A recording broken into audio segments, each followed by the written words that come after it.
E aí, a abertura, você me fala. Ok.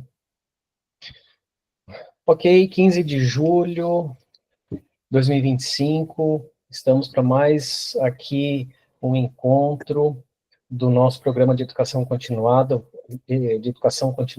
Meu Labirinto Convida, um projeto da franquia Meu Labirinto, reabilitação, projeto idealizado pela nossa franqueada de Vitória, Espírito Santo, Sandra Mota. Sandra, muito obrigado, como sempre, pela sua participação e a sua força aí que dá para a franquia. E o nosso convidado de hoje, Bruno Bustamante, uma referência também na área de reabilitação vestibular no Brasil, e também tem aí um viés muito forte dentro da osteopatia, né? Obrigado pela presença, Bruno, obrigado pela presença a todos os convidados. Sandra, queres fazer uma apresentação mais próxima? Muito obrigado. Não, só agradecer mesmo a disponibilidade do Bruno, é um prazer, uma honra para a gente ter você aqui. Bruno, muito obrigada. Obrigado a você, Sandra, obrigado a todos por estarem aqui, obrigado por vocês disponibilizarem um pouquinho do tempo de vocês para a gente conversar um pouquinho sobre um assunto tão importante e pertinente como esse, né? Muito. Como que eu faço para compartilhar? Aqui, Tem uma flechinha lá embaixo. Beleza. Isso. Uma flechinha lá embaixo. Beleza. Vê se está aparecendo para vocês aí. Vai começar. Tá sim, Bruno. Já vai aparecer. Também não foi, ampliou aqui ainda não. Apresentar. É porque eu tenho que deixar já aberto para poder compartilhar? Não foi, não. Então, ver se tem aqui ali em apresentar, e daí depois vai ser em uma tela, né? Ou apresentar em tela cheia, aí talvez você não consiga ver a gente. Deixa eu ver aqui. Boa noite, Gisele. Gisele franqueado Uberaba. Do ladinho tem aí, Tá. Bruno, escrito, apresentar em tela cheia. Sim. Vamos ver se vai aparecer aí. Eu pago um pouco de pau aqui ainda. Eu não sou muito bom ainda no Google, Meet Google.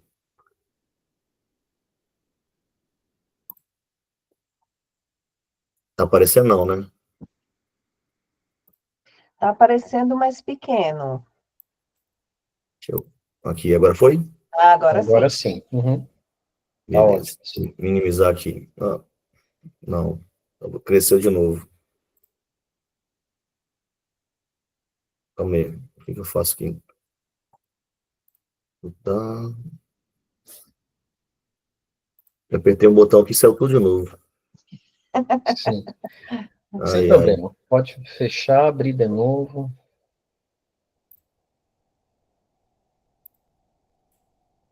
Tá abrindo um monte de tela aqui, calma aí. Qualquer coisa, eu faço um link do Zoom aqui também, se você tiver mais familiarizado. No Zoom era mais fácil. Aqui deu... Mas é que daí os outros alunos também estão no teu store, né? É que o pessoal está entrando aqui, a gente está com 21 alunos na sala, bem. Porque parece que eu dupliquei várias telas aqui. Não sei o que eu Faz o fiz seguinte, aqui agora. para a apresentação, ou então vai aí, ó. Para a apresentação. Tá, e compartilha de novo, então. Aí tu...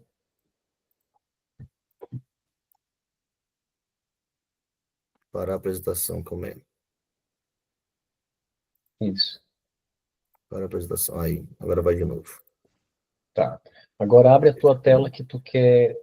Deixa a tua tela pronta que tu quer apresentar. É no Canvas, né? Tá, agora vai ali embaixo, na flechinha. Deixa eu apresentar aqui logo, né? Foi não, né? Ele vai tapar, talvez...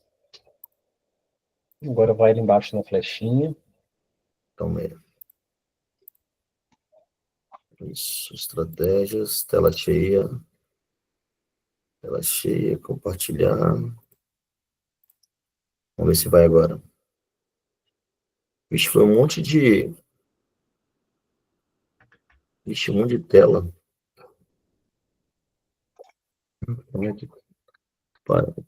Parece que dupliquei as telas.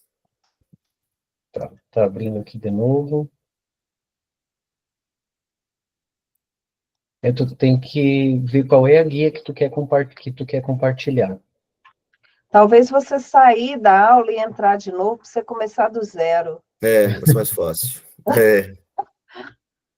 Deixa eu tentar aqui.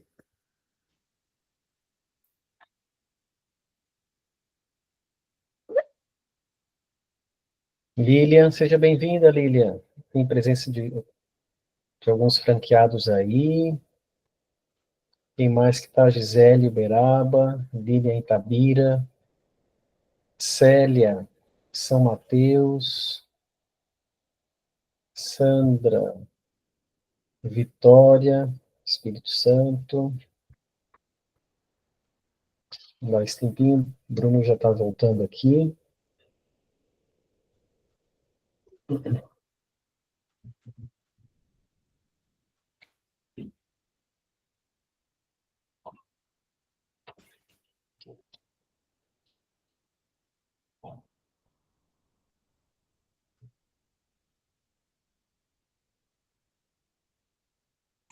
Ei, pessoal, tá me ouvindo? Sim. Uhum. Eu coloquei aqui agora, mas aí tem que botar em apresentação. Não. Apresentar. Aí tu vê o que tu quer apresentar. Tá aqui na tela aqui, só que o que acontece? Não tá para apresentação, áudio apresentação. Deixa eu chamar uma técnica aqui de informática para me ajudar. Só um minutinho aqui. Deixa eu ver se minha esposa consegue botar aqui. Ela melhor que eu.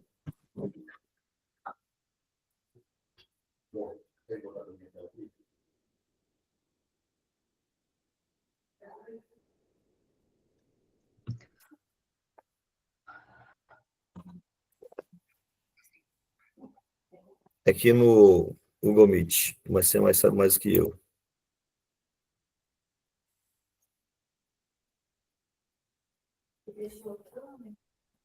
Não. Como que eu fecho? Tá, fechei. Aqui.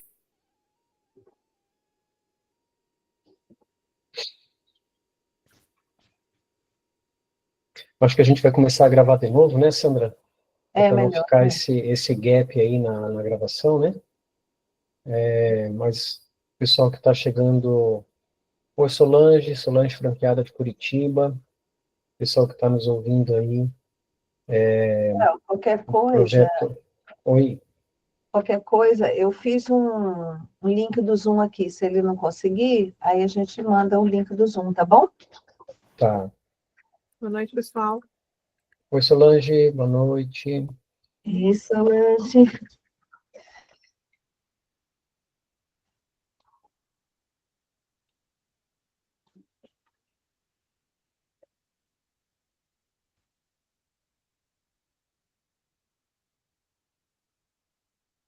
Nós estamos com 28 alunos em sala, né? Como ele botou no Instagram... Mas eu acho que ele mandou dentro do grupo dele, não? Não, ele botou no Store, no Instagram. Tá aí, pronto. Agora é só tirar esse quadradinho que tem aí. Só tirar ele, botar ele pro lado. Ei, pessoal. Consegui. Minha técnica aqui agora.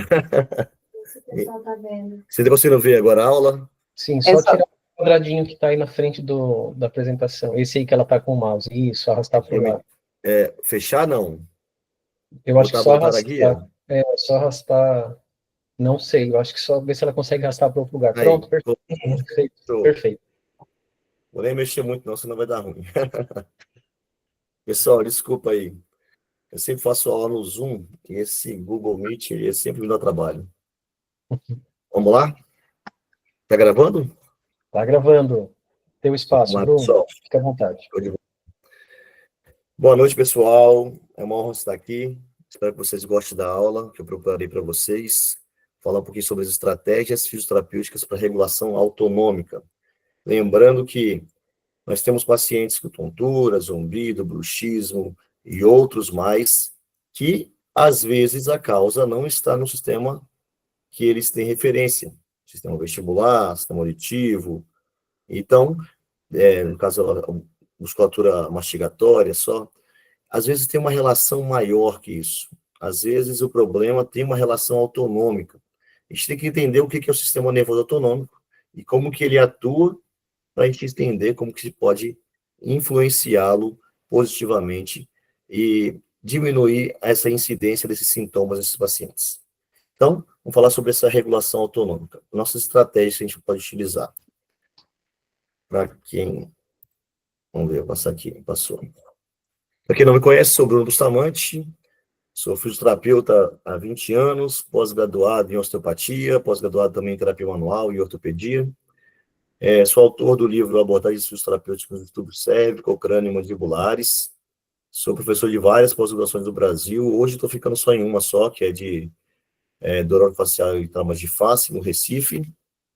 Tem mais de 60 turmas formadas no curso de fisioterapia vestibular, avaliação, diagnóstico e tratamento. E temos 2 cursos online aí que roda aí. Um que eu lancei esse ano, que é o Descomplicando as VPPBs. Quem não conhece, vale a pena. Ficou um curso bem legal, bem prático, para vocês aprenderem a tratar as VPPBs. Vamos lá, então. De formações, pessoal, tenho diversas formações, e eu falo que tudo me levou para esse local que eu cheguei hoje, porque eu fiz cursos diversos. Fiz curso de terapias manuais, Maitland, Mulligan, estabilização, crochetagem, fiz pilates, quiropraxia, medicina tradicional chinesa, fora os outros cursos de osteopatia associada. Então, assim, eu acho que tudo isso hoje me dá uma bagagem para poder entender esse sistema com muito mais afinco. Vamos lá. Por que falar de regulação autonômica? O sistema nervoso autonômico, ele regula o equilíbrio interno, a homeostase. Esse estresse crônico e disfunções autonômicas estão por trás de vários sintomas funcionais, tonturas, bruxismo, ansiedade, dor crônica e muito mais. E a fisioterapia ela pode intervir com recursos seguros e cientificamente validados.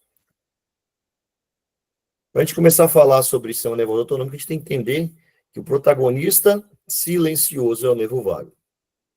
Ele tem sua origem no tronco cerebral e é o 10º par de nervo craniano, um nervo misto, motor, sensitivo e autonômico, responsável por 80% das aferências viscerais, responsável pela nossa sobrevivência, segurança. Ele atua como uma ponte entre o corpo e a emoção. Se a gente entende que o nervo vago ele é importante, nós temos que saber como que é a formação dele. Ele se origina embrionariamente, na parte, quando é embriãozinho, a gente é embrião ainda em formação, no útero da sua mãe, ele se origina a partir do 4º ao 6º arco branquial. O nascimento do bebezinho, a gente vai ter o nervo vago ainda desmielinizado, com baixa eficiência funcional. Não é à toa que as crianças, os bebezinhos nascem, e eles têm refluxo, têm problemas gastrointestinais, insônia, tudo isso porque o nervo vago ainda não está mielinizado. Tudo isso porque a gente precisa desse nervo vago mielinizado, formado, para que a gente consiga ter um equilíbrio, a homeostase. E no primeiro mês de vida, as primeiras etapas de maturação funcional acontecem. Exemplo, a regulação digestiva. Então, que muitos bebês começam a melhorar esse refluxo, melhorar a parte digestiva com o primeiro mês. E nos 3 anos de idade, atinge a maioridade para as criancinhas lá, maturando, na verdade. Vai ser o tempo de maturação maior do nervo vago, vai ser aos 3 anos, onde a melina está bem, cobrindo bem o nervo vago, e isso faz com que essa maturação já esteja na fase plena, onde a criança já consegue ter ações mais condizentes. E o equilíbrio emocional, equilíbrio gastrointestinal acontece. O que é neurocepção? É a capacidade automática e inconsciente do corpo de detectar se o ambiente é seguro ou se ele é perigoso, sem depender do pensamento racional. Quantas vezes a gente anda por umas ruas da nossa cidade, ou cidade grande, e a gente sente um calafrio, sente um pouco de medo, de ansiedade, um bloqueio que, mesmo sem ameaça clara, ele faz com que a gente fique com as pernas tremendo. Isso é a neurocepção. É a capacidade do nosso corpo detectar que tem algo que pode gerar risco na nossa vida. Então, isso é importante para a gente. E é importante também essa teoria polivagal do Stephen Porges, de 1994. Descreve 3 ações desse sistema nervoso autonômico. Uma, o vago ventral, onde nós temos conexões sociais, regulação. Outra, o simpático, ele atua na relação luta e fuga. E outra, o nervo vago dorsal, o vago dorsal, né, que é a parte do congelamento, do colapso. Vamos estudar um pouquinho sobre isso daqui. Vamos falar um pouquinho sobre isso. Primeiramente, o vago ventral é um sistema de engajamento social. É ativado quando nos sentimos seguros. Nos acalma, faz pisar no freio, promove empatia, permite que tenhamos conexões sociais e é essencial para criarmos vínculos afetivos e regulação emocional. Importantíssimo para a gente. Se a gente pensar nesse engajamento social, nessa capacidade de promover a empatia, a gente vai pensar também na nossa fase como bebê. Por que o nervo vago ele se desenvolve melhor em alguns bebês e pior em outros? Acontece isso devido ao acolhimento. O vínculo afetivo gerado pela mãe nos primeiros dias, pela família, aquele lar seguro, acolhedor, que o bebezinho se sente protegido, tranquilo, é essencial para a maturação do nervo vago, para o equilíbrio fisiológico e emocional do bebê. Não é à toa que muitos osteopatas e muitas pessoas que trabalham com pediatria, eles fazem o quê? Uma das orientações é deixar sempre o bebê confortável, seguro, acolhido. Ambientes estressantes são ruins para eles, principalmente quando eles estão tratando refluxo desse bebezinho, insônia desse bebê, problemas gastrointestinais. Então, é importante esse acolhimento. E começa logo ali no bebezinho. Isso pode, às vezes, nos causar estímulos que vão perpetuar ao longo da nossa vida. Traumas da infância podem gerar comprometimento futuros? Pode. Na osteopatia, a gente vê que muitas coisas podem. A gente vê que, às vezes, um trauma na infância pode gerar repercussões futuras na velhice, na idade adulta. Isso pode acontecer. Não só emocional, mas físico também. Promovendo, então, a regulação de funções como sucção, deglutição, digestão, vocalização, sono. O bebezinho seguro ele vai ter um período mais protetivo e ele vai estar mais em desenvolvimento. Um desenvolvimento mais fisiológico, mais confortável para ele, onde ele vai ter uma maturação melhor desse nervo vago. E a segurança emocional é a chave para a conexão humana, bem-estar e autorregulação. Esse é o seguinte, pessoal. O que nós passamos na pandemia, que é o contrário do que o nervo vago precisa. O que nós passamos hoje em dia de medo e insegurança, que é o contrário que o nervo vago precisa. Então a gente vai ver que nesse período que a gente está vivendo, nesse mundo que a gente está vivendo tão intenso, nós estamos fazendo o que o nervo vago detesta. Vamos falar mais sobre isso depois. Vago dorsal. O vago dorsal ele é responsável pelo congelamento. Migra pela parte posterior da nossa coluna e forma os gânglios paravertebrais. É o parasimpático mais primitivo que até os animais já apresentavam. Ativado em situações de ameaça extrema ou trauma. Pode causar colapso, congelamento, dissociação e apatia. Exemplo é o polvo, quando ele avista o tubarão, ele se camufla e fica totalmente imóvel, na figura ao lado aí. Congelamento total. Isso é uma característica nossa primitiva desse vago dorsal. E a gente, às vezes, passa por momentos que a gente fica igual esse polvo, congelado, inerte, imóvel, onde, quando o bandido nos pega desprevenido, nos assalta, a gente não tem resposta, a gente não tem reação, a gente fica ali congelado. E por que você não reagiu? Não sei, nem lembro daquilo mais. Fiquei tão paralisado que eu não sabia o que fazia. Quando você é demitido inesperadamente, a pessoa fica inerte. Quando a pessoa perde um ente querido e às vezes você fala assim, não caiu a ficha dela ainda, porque a pessoa ainda está congelada, está em período de congelamento, onde que ela não consegue ainda responder ao que está acontecendo. Nós temos também esse sinal, é assim mesmo, pessoal.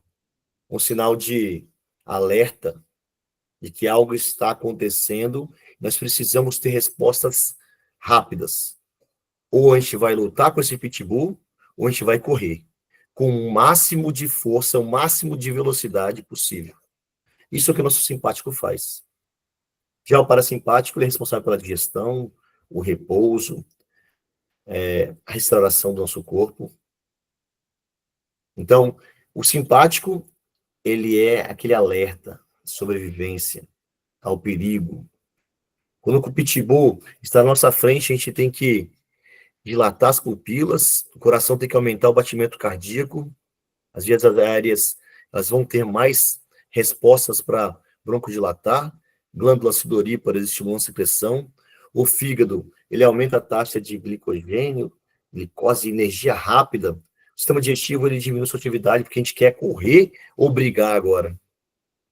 As glândulas suprarrenais ela estimula a produção de adrenalina para que a gente consiga ter mais intensidade. O útero contrai, o sistema urinário relaxa a bexiga. Isso porque o pitbull está na nossa frente. Se alguém já ficou de frente para um cachorro que pode te morder, te arrancar um pedaço, colocar em risco sua vida, vai saber o que é isso. E o sistema parasimpático é responsável pela nossa digestão, pela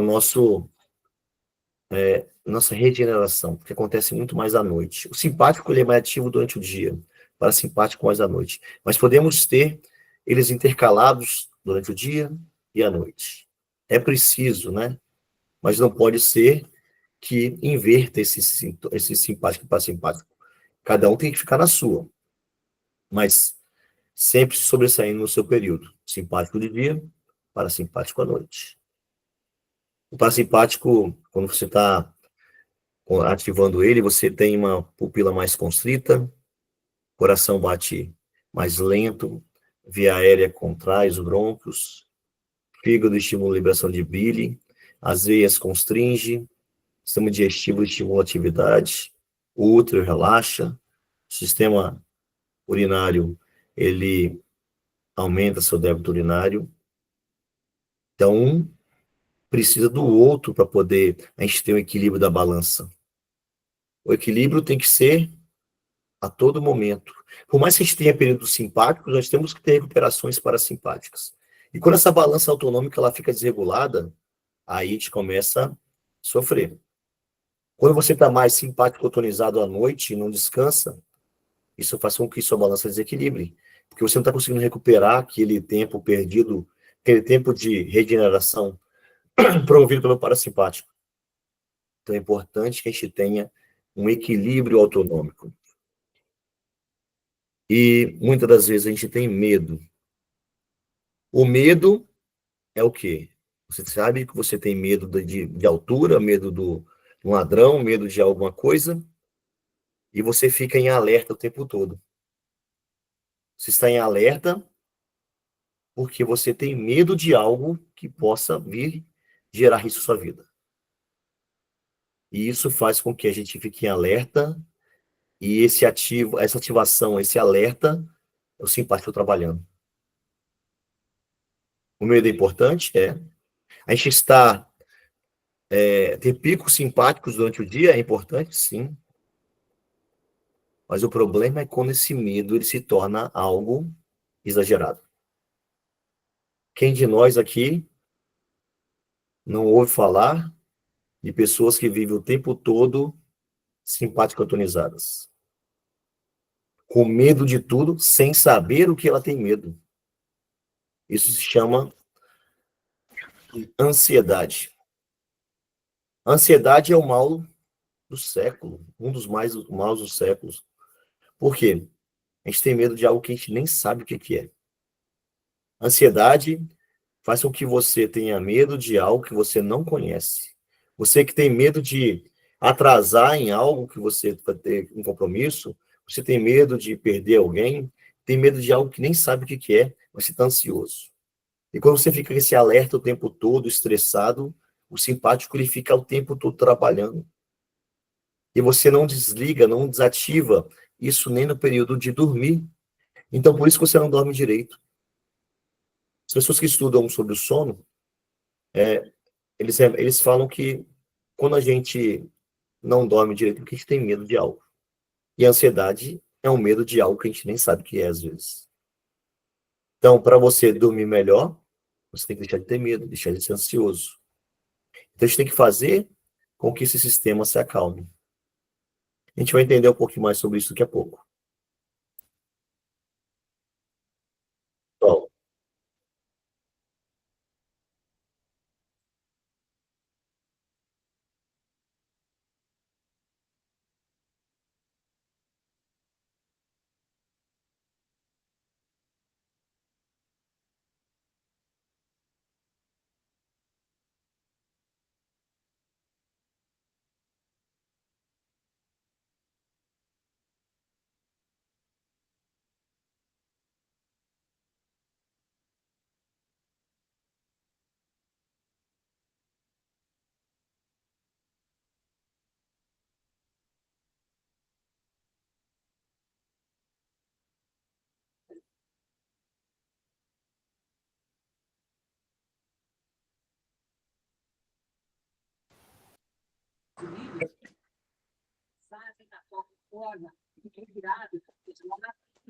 Não tem áudio aqui.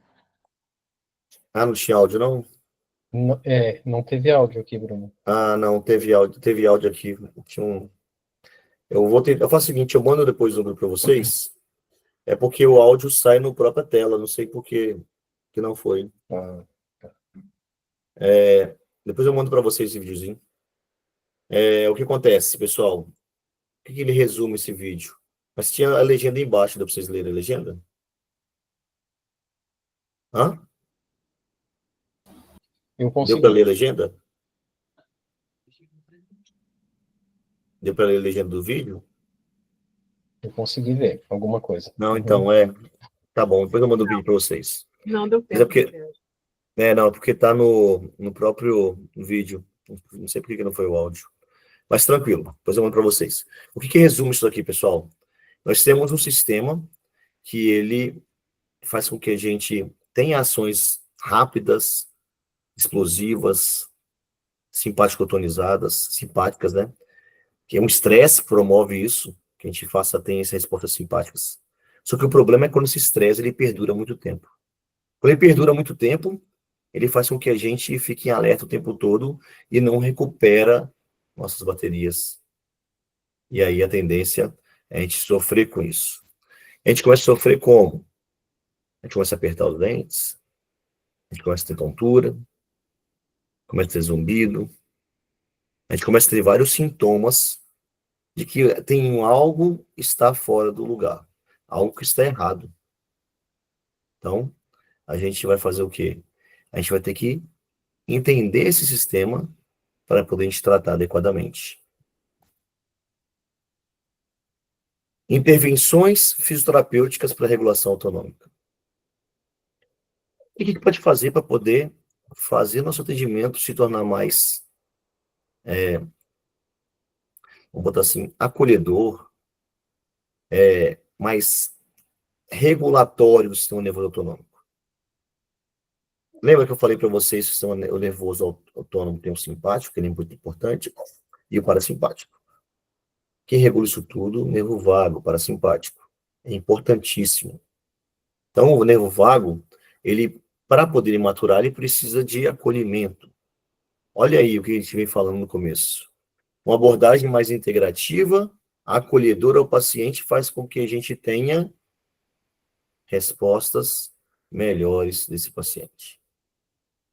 A avaliação da variabilidade da frequência cardíaca, eu vou ensinar para vocês o que eu faço, que vai ajudar você a mensurar como que está sendo o comportamento da frequência cardíaca, que essa variabilidade mostra como que vai ser nossa longevidade, nossa vida ao longo dos anos. A gente vai ter uma vida mais tranquila, ou mais saudável, ou mais doente. A terapia manual, ela vai intervir com técnicas que vão ajudar a gente a diminuir essa ansiedade, regular o sistema nervoso autonômico, estimulação auricular vagal, exercícios respiratórios e muitas outras técnicas que a gente observa por aí, que a fisioterapia tem vastas e vastas técnicas, abordagens para tratar nosso corpo. Abordagem integrativa, lembrando que os fatores biopsicossociais são importantíssimos. Biológicos, fatores químicos, biológicos, genéticos, fatores sociais, fatores socioeconômicos, situação familiar, trabalho, lazer, fatores psicológicos, o estado de humor, comportamento, personalidade.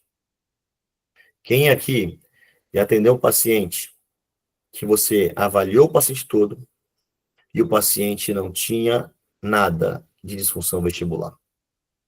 Não tinha o comprometimento do sistema vestibular do equilíbrio. Mas você sabia que ele tinha uma tontura que a gente não conseguia perceber o que estava causando aquilo ali. E aí você percebia que o paciente estava muito ansioso, estressado, estava com uma fatigabilidade muito grande, estava fadigado. O paciente não estava dormindo direito, você percebia que ele estava o tempo todo em alerta. Esse é um paciente que a gente pode estar fazendo intervenções autonômicas nele e tendo respostas positivas, muito positivas, tendo a melhora desse paciente. Às vezes a gente não precisa fazer exercícios vestibulares, não precisa fazer manobras autolíticas, e às vezes é uma boa conversa, entender o quadro do paciente, investigar não apenas a queixa principal, vai fazer com que a gente entenda melhor esse paciente. Uma avaliação muito mais personalizada, pensando no paciente, entendendo os hábitos de vida dele, o estado emocional, qualidade do sono, alimentação, relação dele com o próprio corpo, histórico de trauma, estresse crônico, ansiedade, como que está se comportando no meio que ele vive. Exemplo, atendi um paciente um tempo atrás com zumbido e tontura online, e aí comecei a conversar com ela, tentei fazer alguns testes online, com a ajuda do marido, e beleza. Mandei fazer orientei algumas situações, e mandei fazer exercícios vestibulares e outras situações. Nada de resposta positiva. Eu falei, o que ela tem? Aí eu comecei a conversar com ela, o que afligia ela, o que ela queria fazer para a vida dela, qual o objetivo de vida dela. Ela falou que queria engravidar. E eu falei, mas como você quer engravidar, que você está vivendo um período tão conturbado? Eu moro do lado de uma serraria, que corta a serra de 7 da manhã às 7 da noite. Aí eu falei, batata, descobri porque o zumbido dela, a tontura dela. Imagina você, ela ficava o dia todo em casa, que o marido trabalhava fora, bombeiro. E ela só o dia todo em casa, se estressando com o barulho de serra cortando. Se alguém já morou do lado de uma serraria, já foi numa serraria, sabe como que é o barulho. É ensurdecedor. E isso deixava ela estressada, ansiosa, deprimida, e não melhorava. E aí eu falei com ela, você vai melhorar, sabe quando? Quando você mudar de casa. Quando você mudar de casa para outro lugar. Surgiu a proposta com a mãe dela, ela na hora mudou de cidade, mudou de casa. O que aconteceu? Alguns meses depois, grávida. Engravidou, teve neném e parou a tontura dela e zumbido. Não precisei fazer nada. Só entender que o quadro dela precisava de mudanças. E às vezes essa mudança tem que partir da gente, ou partir do meio que a gente vive. A gente tem que entender isso do paciente. Promover a autoconsciência corporal, autorregulação, na autonomia funcional, e não só buscarmos os sintomas desse paciente, mas entendemos também o sistema como um todo. E aí eu chego para vocês agora falando sobre variabilidade da frequência cardíaca. Alguém já viu falar de variabilidade? A variabilidade da frequência cardíaca, ela é um marcador biológico. É uma janela, assim como os olhos são a janela para o sistema vestibular, para a gente enxergar o sistema vestibular, a variabilidade da frequência cardíaca ela é uma janela para a gente entender como que está sendo, como que está funcionando o sistema nervoso autonômico. E a variabilidade da frequência cardíaca, ela entende como que é esse funcionamento do sistema nervoso autonômico, também nos dá resposta de aspectos emocionais, comportamentais, principalmente pessoas expostas ao estresse crônico, distúrbios do sono. E o que é coerência cardíaca? É um estado fisiológico em que os ritmos cardíacos e respiratório eles se sincronizam gerando uma curva suave com um padrão suave, sinusoidal e rítmico. Como esse aqui, ó, ondinha subindo e descendo. O que é variabilidade? Entendendo assim mais a fundo. A variabilidade é a capacidade do nosso sistema nervoso central, ele ora estimular mais o vago e ora estimular menos. Daqui a pouco a gente vai falar sobre isso também. Que a gente pode treinar essa variabilidade. A gente pode treinar esse sistema nervoso autonômico com exercícios respiratórios. Homeostase. Homeostase neurofisiológica. É o equilíbrio dinâmico mantido pelo sistema nervoso autonômico para garantir a estabilidade do ambiente interno do organismo.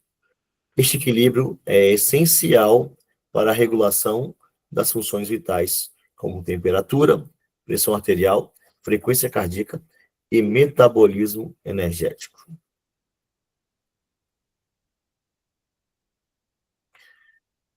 Se a gente pensa em variabilidade da frequência cardíaca, a gente tem que pensar como que estamos com a adaptação a essa variabilidade. Adaptabilidade à variabilidade. Se nós temos uma baixa adaptabilidade à variabilidade da frequência cardíaca, nós temos um paciente doente, estressado pelos estressores. Existem vários estressores que nos estressam durante o dia. Às vezes, aquele telefone buzina no nosso ouvido, um paciente que está mal-humorado, uma pessoa que bateu no seu carro, e isso faz com que você fique estressado. Então, esses estressores externos estão te deixando fora de controle. Então, você está adaptado nessa situação. Sua variabilidade, a sua adaptação, a sua adaptabilidade está baixa.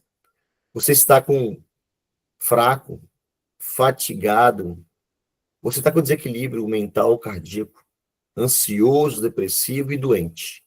Então, vamos pensar que é baixa adaptabilidade, a variabilidade da frequência cardíaca, é uma pessoa doente, ansiosa, deprimida, fraca. E já uma alta adaptabilidade, a variabilidade da frequência cardíaca, é uma pessoa com saúde, com boa performance cognitiva, com boa qualidade de vida, com desempenho físico-mental muito bom, com sono reparador e com baixo risco de hipertensão. E como que nós podemos mensurar essa variabilidade? Através de um cardiofrequencímetro. Eu coloquei um aqui, ó, cardiofrequencímetro, vocês conseguem ver aqui no meu peito. É uma cinta, ó, só para vocês visualizarem. Essa cinta, ela faz o quê? Ela capta sinais da frequência cardíaca e vai transmitir isso a um aplicativo chamado Cubius HRV. Esse aplicativo Cubius HRV, ele vai transcrever todas as informações em dados, que são vários dados que nós vamos observar nesses 3 pacientes diferentes.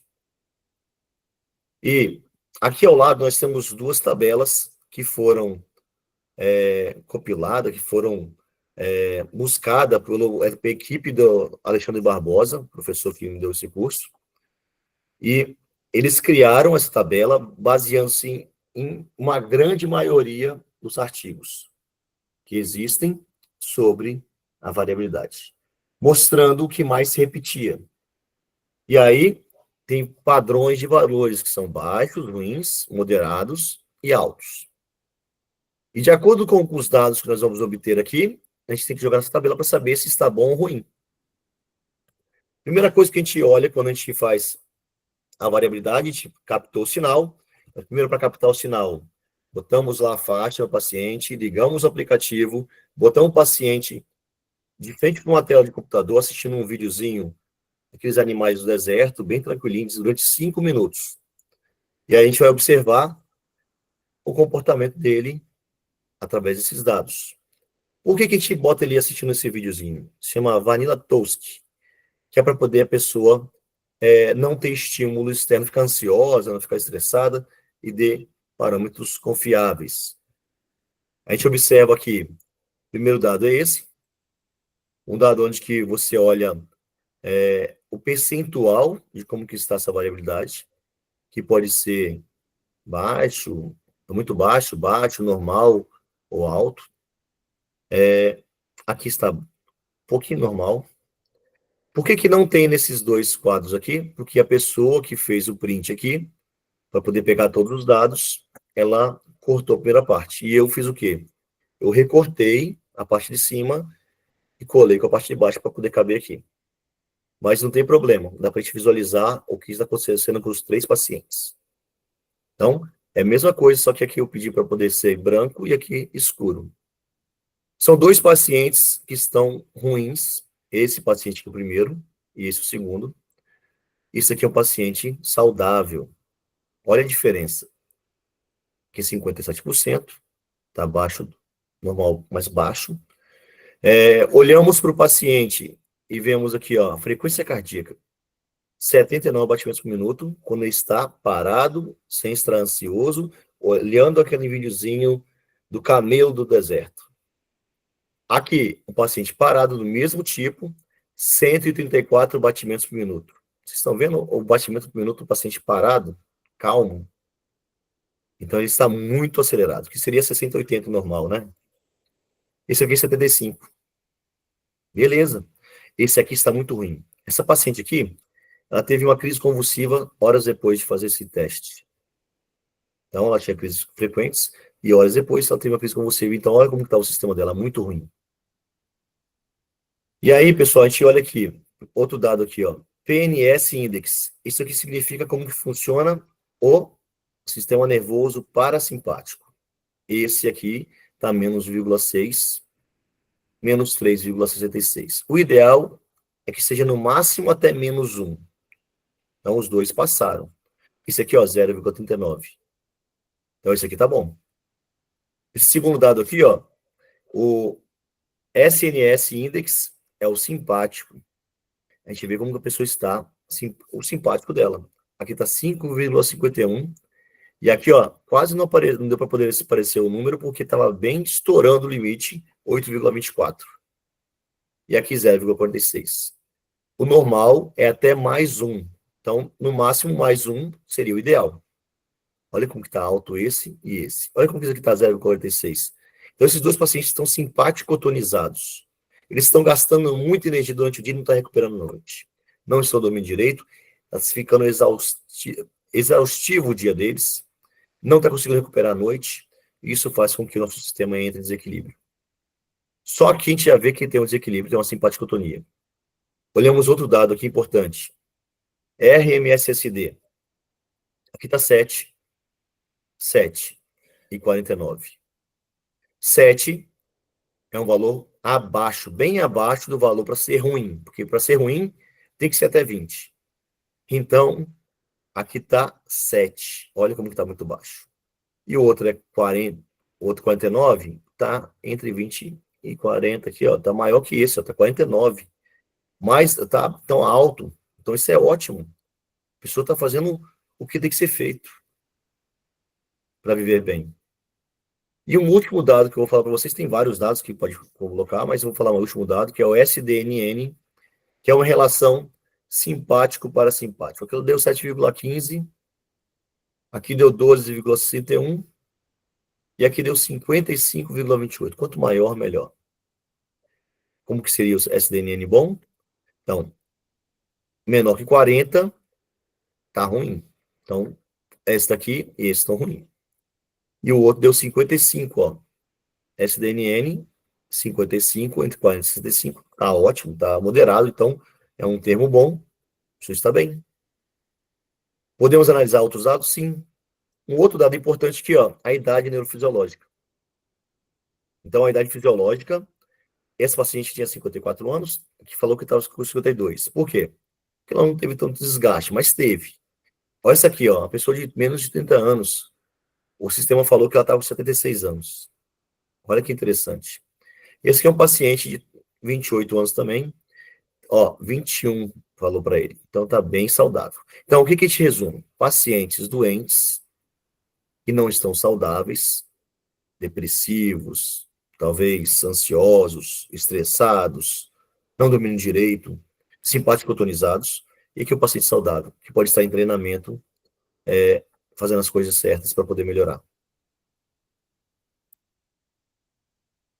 E aí eu vim falar para vocês, pessoal, sobre técnicas que podem modular o sistema nervoso autonômico.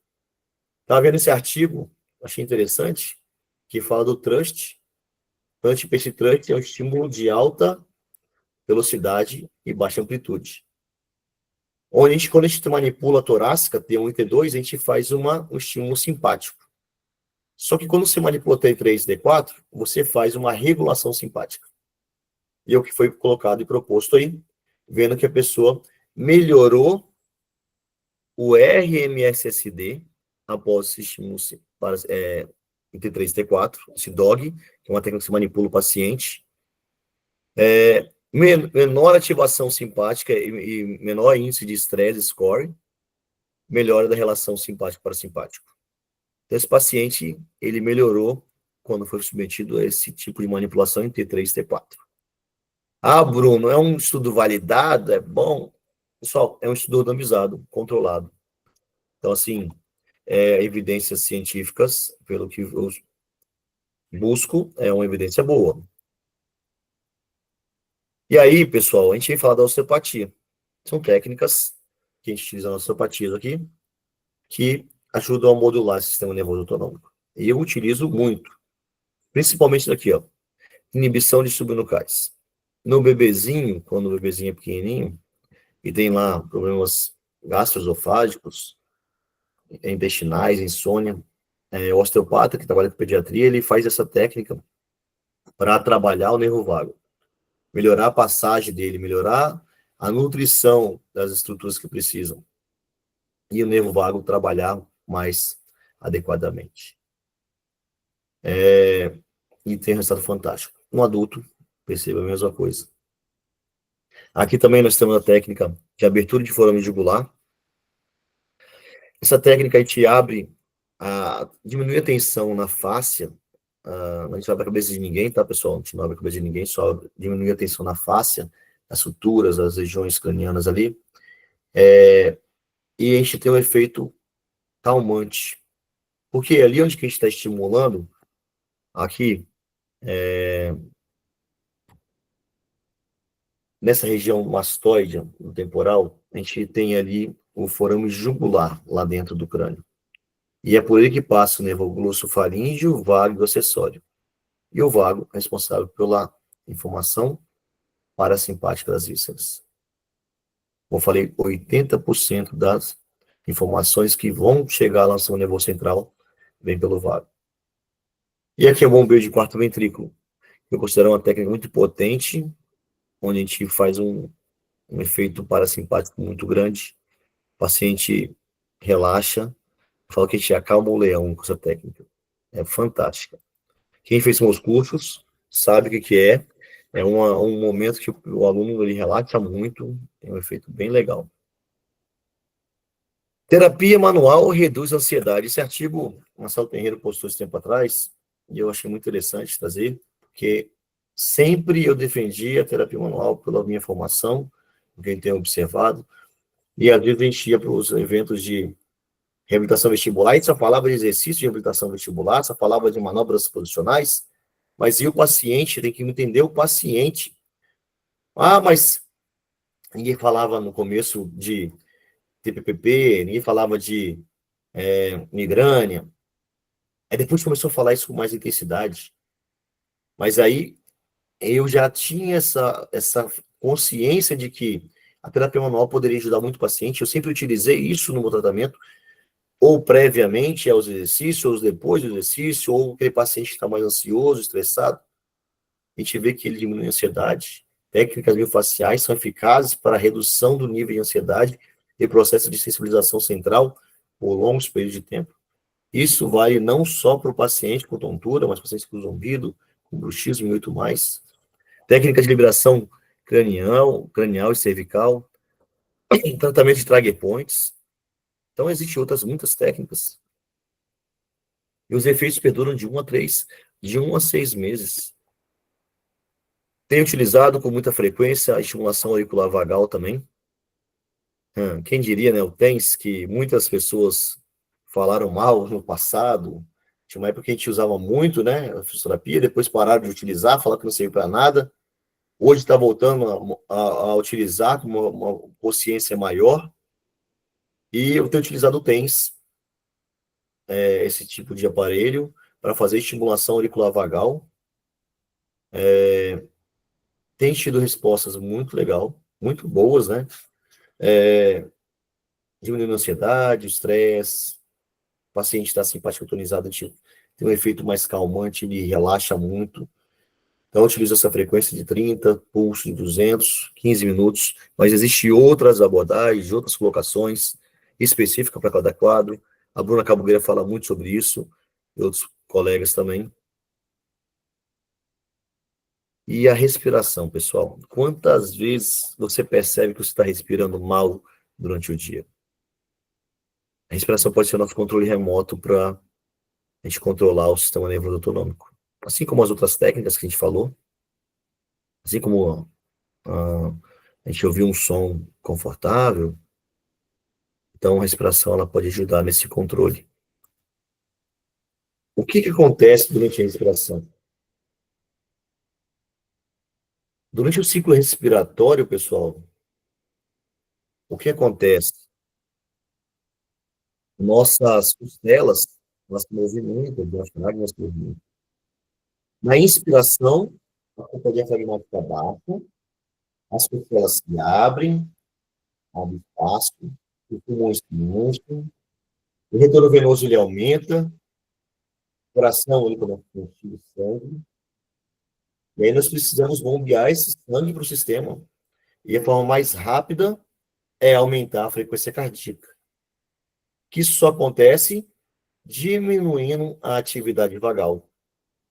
Então, é diminuída a atividade vagal para que o coração ele aumente a sua frequência cardíaca, que é a resposta mais rápida do que a contratilidade. E aí você pensa em que na expiração acontece o contrário.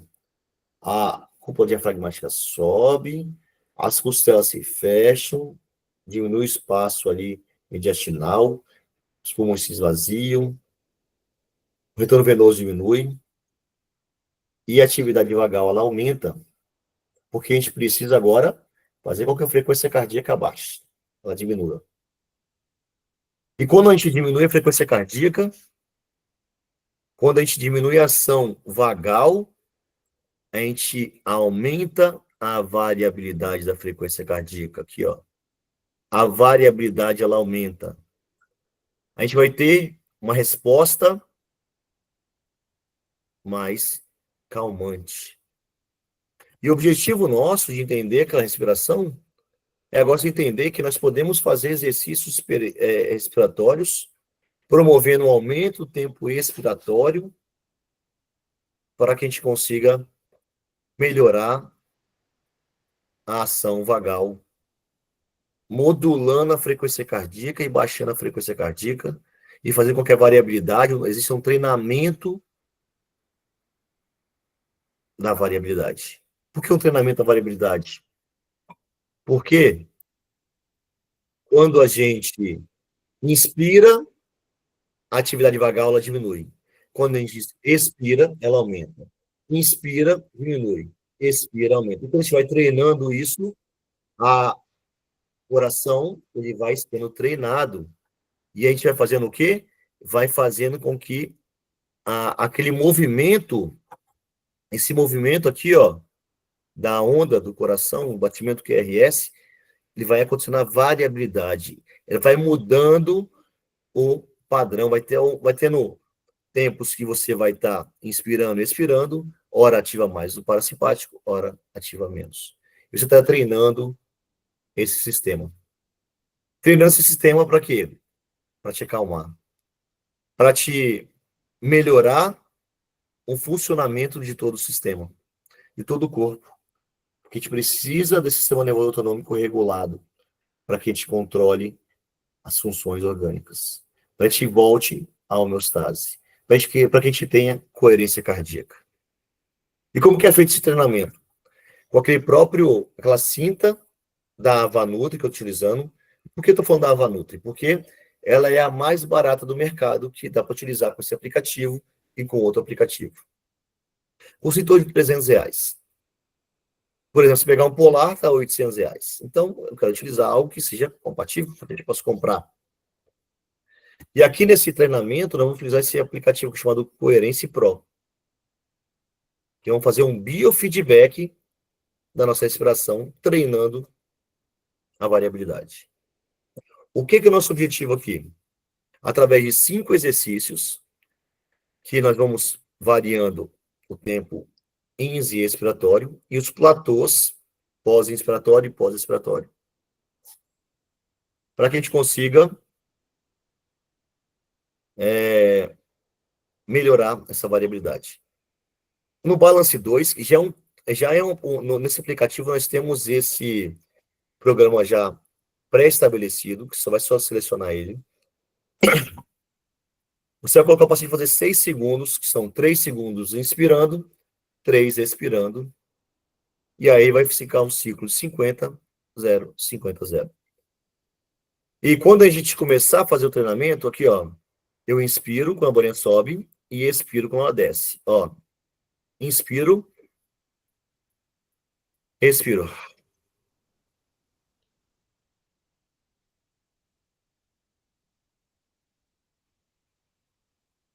E quando ele vai inspirando e expirando, essa ondinha que vai aparecer aqui, são 3 gráficos diferentes, essa ondinha ela vai aumentando.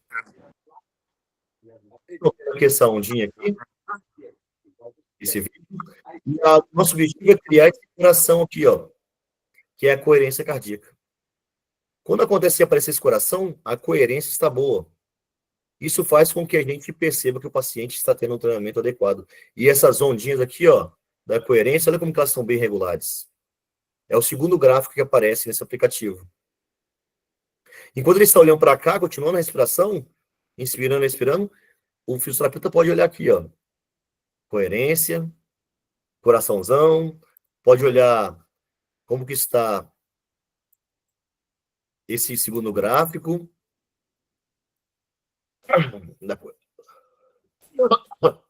Aqui da coerência também. E o pico de coerência, que é esse aqui. Vocês estão vendo que tem gráficos diferentes. O primeiro aqui, ó, ele inspira 3 segundos e expira 3 segundos.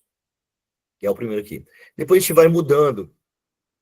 Segunda semana vai o Balance 1, que são 7 segundos. 3 segundos puxando, meio pós-inspiratório.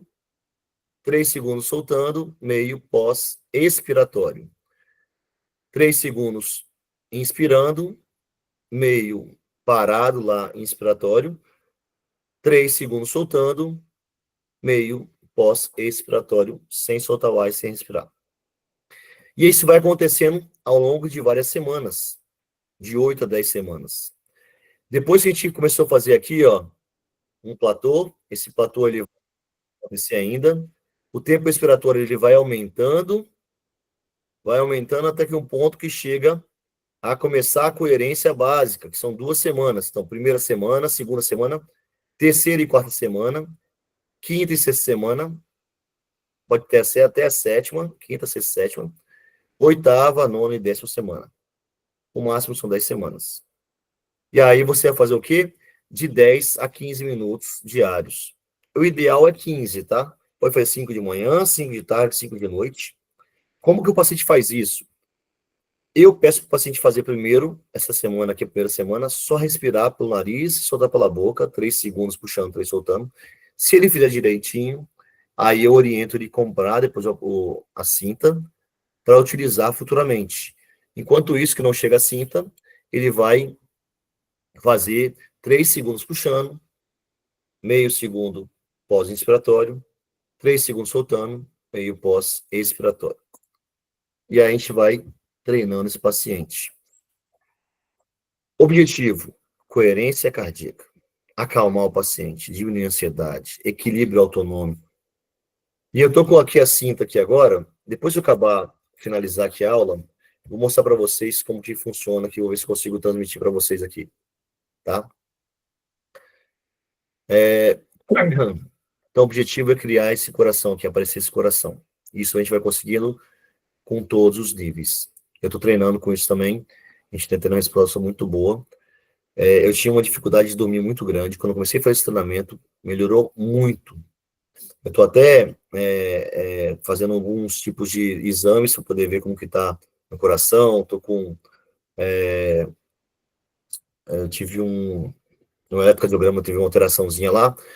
E se não fosse exercício respiratório, eu acho que estaria muito pior.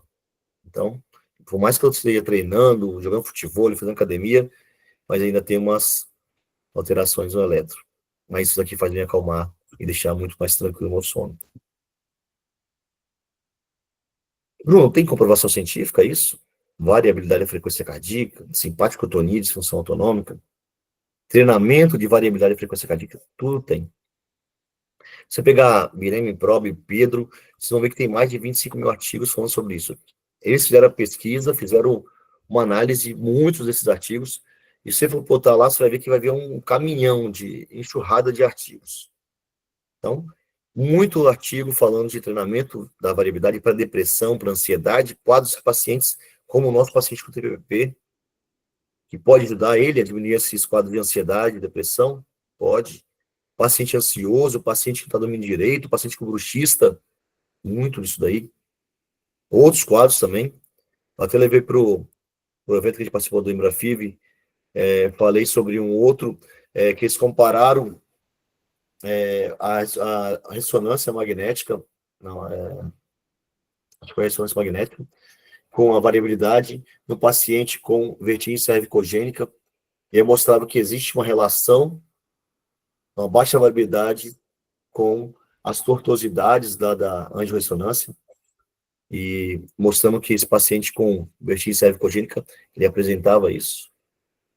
Então, é um recurso que a gente pode ter no consultório, barato, fácil, rápido, prático, diferente de uma angiorressonância.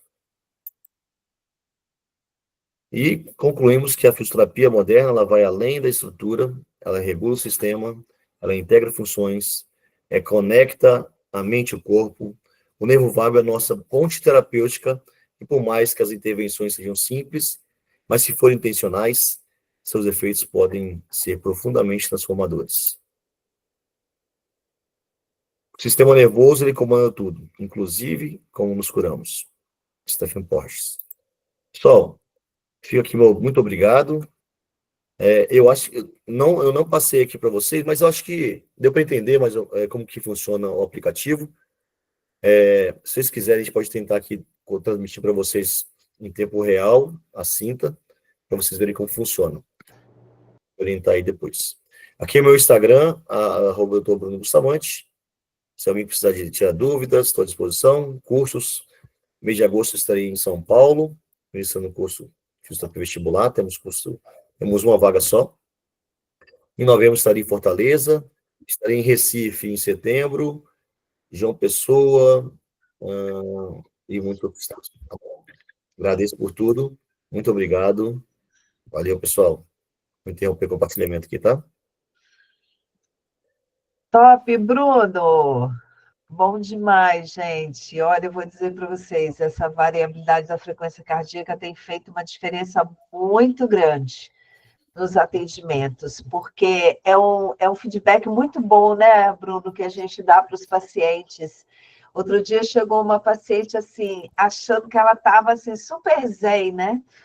Tinha vindo da canoa, estava super bem. Quando eu fui fazer a variabilidade da frequência cardíaca dela, ela levou um susto. E aí, depois da fisioterapia, ela viu como os níveis, né, ficaram muito melhores ali, como o sistema nervoso autônomo ficou muito melhor, e ela viu que ela realmente estava precisando dar pausas. Então, é muito bacana, foi super importante você trazer esse tema para a gente, e de uma forma tão didática, te agradeço demais, muito bom mesmo. Você mensura também a variabilidade antes de atender o Sim, paciente? eu estou fazendo a pós agora da Uhum. neuromodulação com o Alexandre? Alexandre, né? Ah, legal, show de bola. Aí a gente teve esse módulo e tem feito Sim. muita diferença, muito bacana mesmo. Eu vou falar para você, depois que eu fiz o curso, eu comecei a aplicar com muita intensidade, muita frequência, e assim, não é um paciente com VPP, eu não vou chegar logo aplicando nele, mas o paciente que chegou com tontura e eu não tenho uma causa definida, eu já percebo que ele está muito mais simpatitonizado, eu faço ela para poder mensurar e depois a gente comparar e fazer exercícios específicos. E na segunda atendimento, quando ele não tem uma causa específica, aí eu utilizo. Paciente bruxista, paciente, às vezes, o problema é que o paciente que está com ansiedade, ele não sabe que ele é ansioso. Ele acha que ele está normal. Ele acha que não tem problema nenhum. E isso que é interessante, você mostrar para ele como que é que ele está, para ele começar a mudar um pouco o pensamento sobre ele mesmo. Exatamente, e ela já fez assim mudanças significativas, né? Teve uma situação também, Bruno, que eu queria partilhar com você. Uhum. Um paciente que chegou, ele já tinha feito um tratamento de BPPB comigo, e aí me ligou porque ele estava sentindo umas tonturas, mas ele estava com uma fotofobia absurda.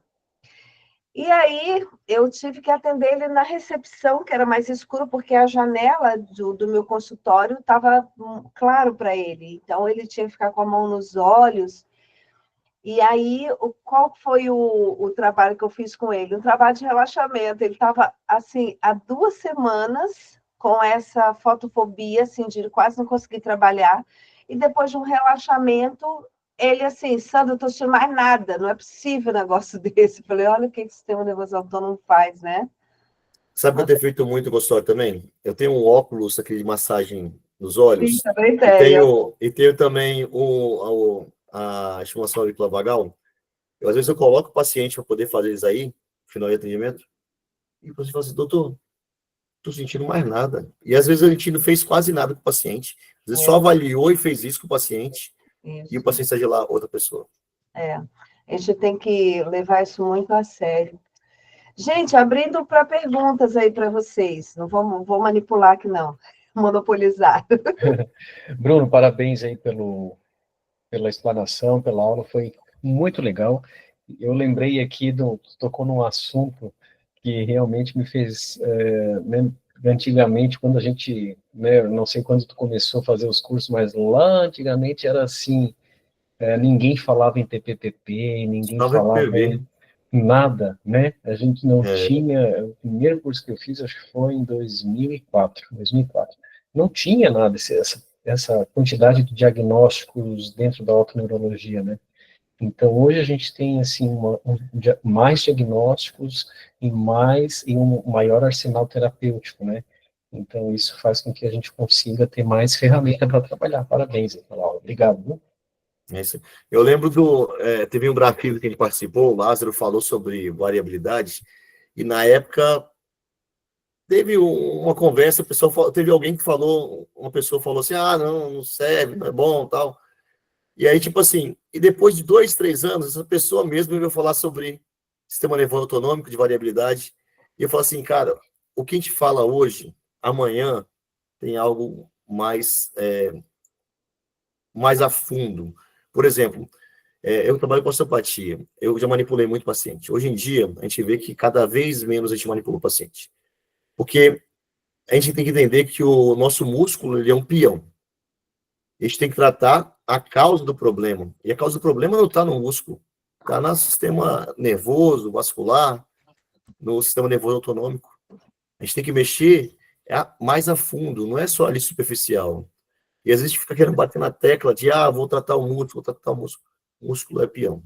É aquele negócio, igual, quantas vezes eu tratei paciente com dor no ombro direito, aí dor no ombro direito, não consegue fazer movimento com o ombro direito, tendinite, vou tratar o ombro aqui, botar laser. E aí eu comecei a tratar o paciente, avaliar como osteopata, e a gente vê que ele tem uma fáscia que liga o fígado ao ombro direito. Quando você solta essa fáscia, você melhora o ombro. Melhora a mobilidade.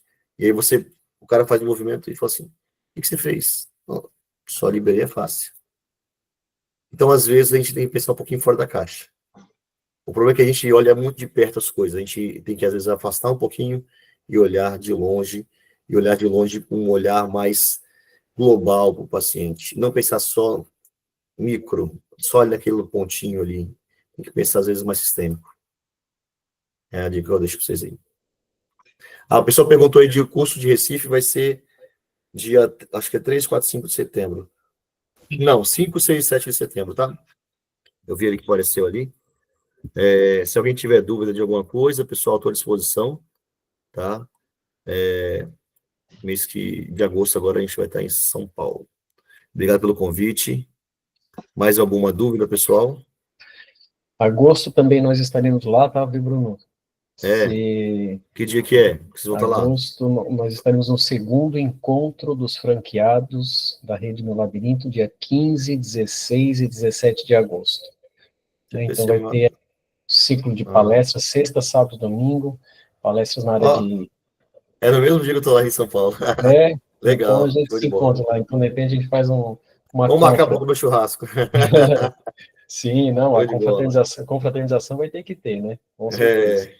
A gente vai ter palestra técnica, palestra na área de gestão, palestra na área de gestão financeira, inteligência artificial, aí, tá? Show de bola. Muito obrigado aí.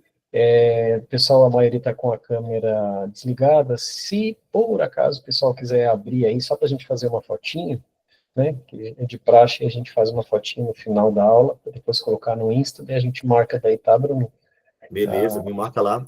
E se puder, me manda depois a gravação, se for editar alguma coisa. Sim. Geralmente ele demora um pouco, tá? Provavelmente amanhã já tá pronto, porque o Google, quando é uma aula mais extensa assim, ele demora umas 2, 3 horas até chegar no nosso e-mail, tá? Não, tranquilo. Que legal, gostei muito de estar participando com vocês aqui. Show de bola, pessoal. A gente que agradece. Obrigada, Bruno. Terminando, 1, 2, 3 e já, a gente tira a foto, ok? Vamos lá, 1, 2, 3 e já.